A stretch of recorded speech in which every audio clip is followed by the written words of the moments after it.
Grabe yung paghahabol nila sa akin, tol. Hanap tayo na pwedeng mapag-relaxan. Buti na, nakalayo tayo.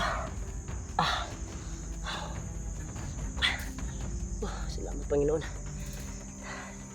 Nakaligtas ako sa mga kamay ng mga demonyo. Dito muna tayo. Pagsamantala. Hindi maiwasang umupo. Grabe yung habulan at sagupaan.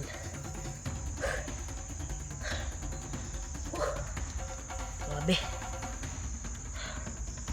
Narinig tayong putukan to sa kabilang kuwan, pero hindi kayo masyadong malakas yung ingay ng putok. Parang palagay ko mga kasama ko yun. Malapit na siguro kami magkita siguro dahil nakarinig na tayong putok. Walang ibang mga kalaban yung mga bandido na ito, kundi yung mga hunter. Kaya malaking kutob ko na mga kasamaan ko yun. Napahinga muna tayo.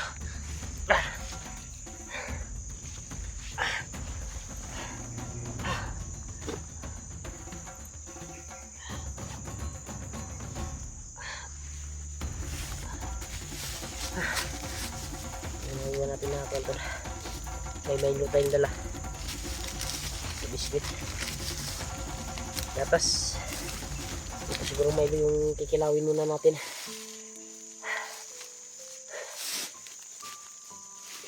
Dahil nagbaon ako ng Milo tol, pang hindi tayo magugutom kaagad.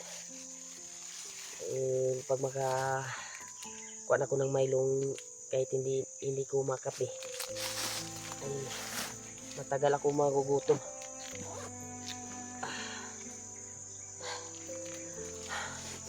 Buti na nakalayo tayo sa kanila. Pagkashare ng video ko tol, ibang kasamahan ko rin. Ito ay dito ako napadpad at dito ako nakaligtas sa area na ito. Nakatakas ako sa mga kamay ng mga bandido.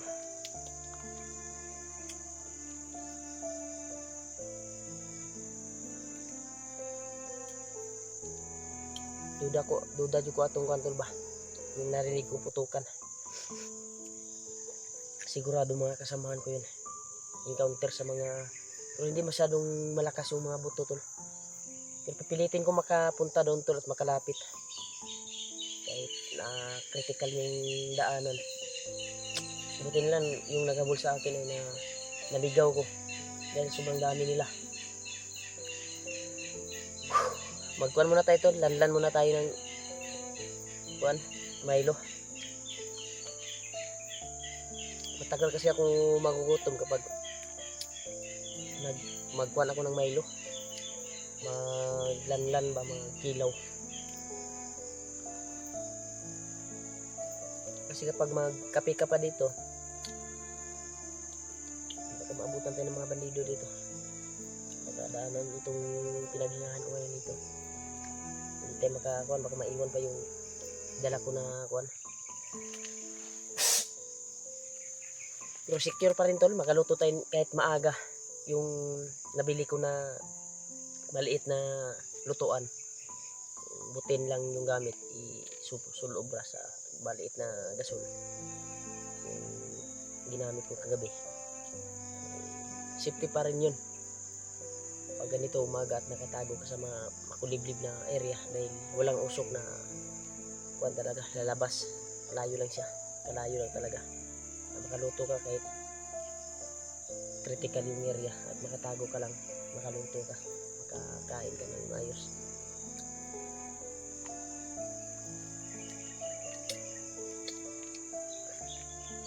Sabi yung basa ko tol,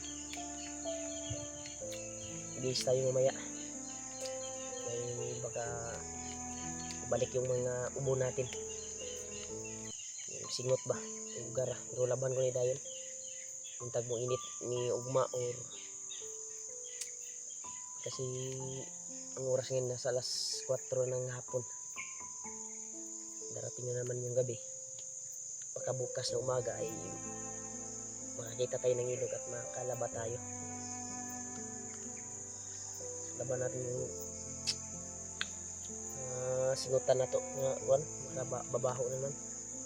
May dala din akong sabon dito para makabalaba tayo at may makita tayong ilog, makalaba tayo ng mga kuwan natin. May kuwan kasi nung matagal na ako sa kabundukan nung nakarang buwan. Wala daw akong bihis-bihis, wala daw akong ligo-ligo, sobrang baho daw ng hangker. Ano ba, basher ba yun? Yun ko lang. Ganito talaga kami tol sa kabundukan, hindi na pero may mga dala naman kaming ilisan. Ang kanang namin ay makatulong lang sa mga nangangailangan ng tulong, lalo na sa mga kasamahan namin na agrebyado at na-disgrasya sa dakip ng mga banligo. Kailangan talaga tulungan. Ang kuwan ko lang tol ay maraming salamat talaga tol sa walang sawang suporta niyo po at walang sawang panonood niyo po sa video ko, at makapag-views din tayo at may pagdating ng sahod ay may maabot din tayo sa ating pamilya, may makubra yung asawa ko ba sa sahod, kabili ng gatas ng anak ko. Ito yung kuwan namin tol, pangkabuhayan, makabideo tayo at makabiews. Kaya maraming salamat talaga sa solid supporters ko, solid taga subaybay. Yung kuwan talaga tumulong sa akin na makaraos yung mabuhay din yung pamilya ko. Mag-views din tayo. Maraming salamat talaga sa inyo tol. God bless you more po sa inyo ha. Sa inyo lahat. Masulid kung taga subaybay.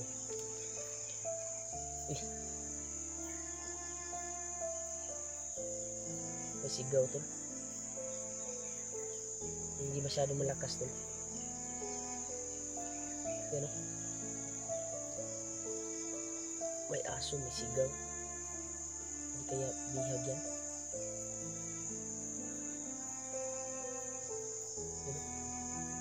Parang kampo siguro na dyan. Pero silipin ko yun tol. Pag dyan galing yung putukan eh.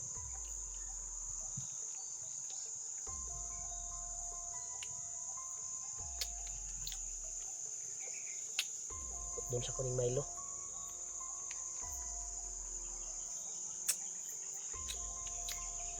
Mamaya pa tayo magluto pagdating ng gabi para kakain na naman. Yan.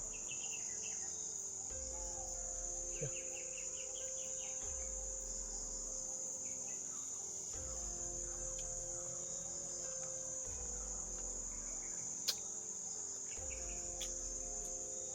Hindi kaya kampo yung nakakuan dyan tol.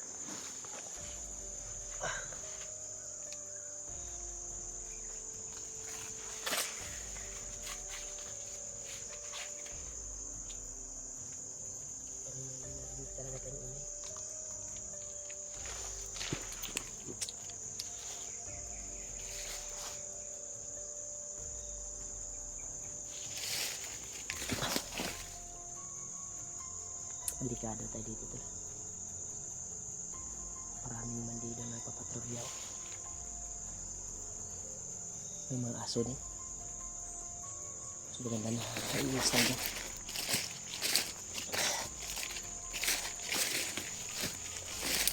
Iwas tayo tol. Nakakating ko ngayon ay mga kasamahan ko.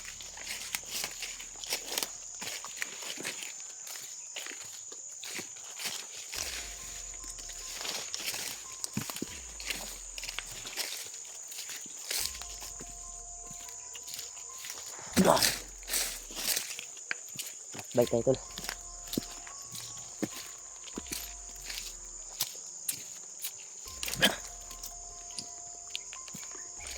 Sarap talaga ng Milo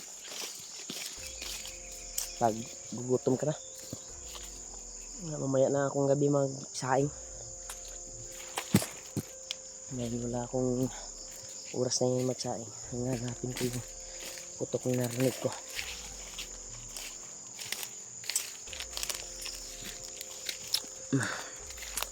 Malaki yung posibilidad na mga kasamahan ko yun.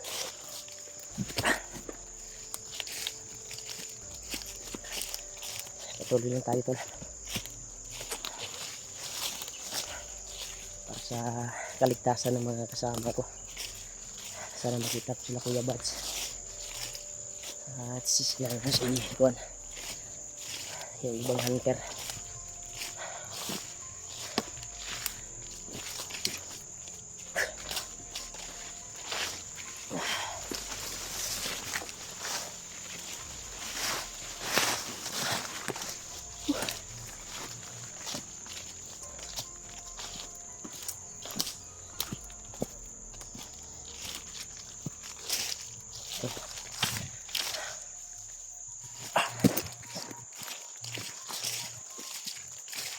Hindi narinig tayo dito banda to. Ingay ito.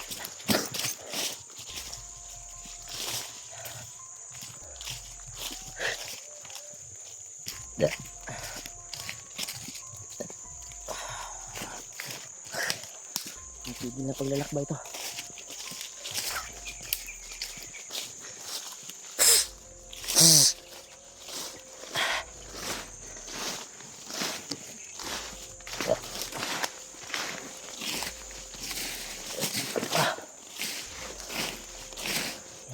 Ito para din ito sa pamilya natin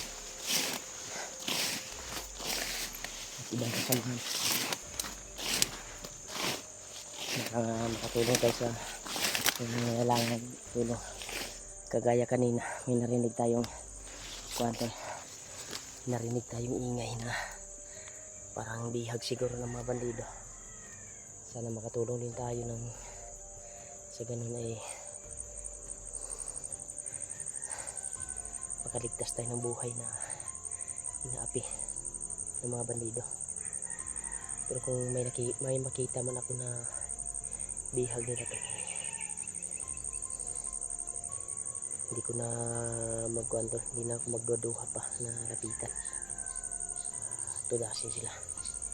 Importante ngayon ay makaligtas tayo ng buhay na nangangailangan ng tulong. Yung narinig ko kanina parang boses ng babae. Iwan ko lang kung patibong yun. Pero may nakita din tayo doon sa ibang parang kampo siguro. Pero hindi tayo tumuloy ito. Baka mapasok tayo sa lahang at may mga teleskopyo sila na makita tayo at mga libutan tayo kaagad at mahuli. Hindi ako nagpatuloy doon sa narinig ko ng mga ingay. Dito ako sa kabila. Pero dito parang may kampo pa rin dito banda sa area na ito.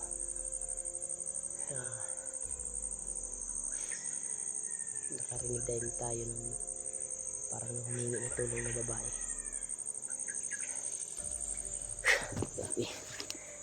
Pagkakakuan talaga to yung kuan dito sa amin. Grabe pinagpugaran ng mga bandido na mamasama yung kabundukan dito sa kuan na ito.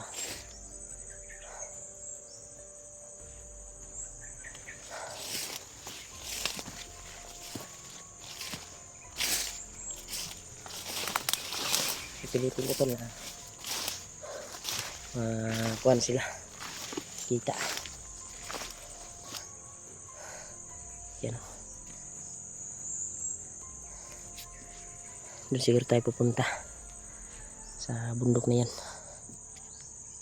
Yan o, dito galing yung mga ingay.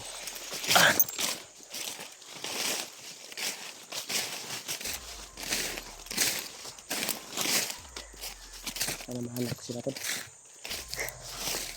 Ang tulungan po ako para mahanap yung mga kasamahan ko.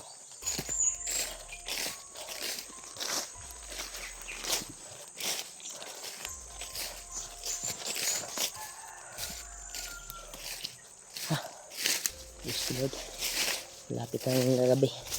Hindi ko pa nakita yung mga kasamahan ko nandito sa kabundukan. Ibang lapad ng kabundukan kasi to. At ko silang tawagan. Sana mahanap ko sila.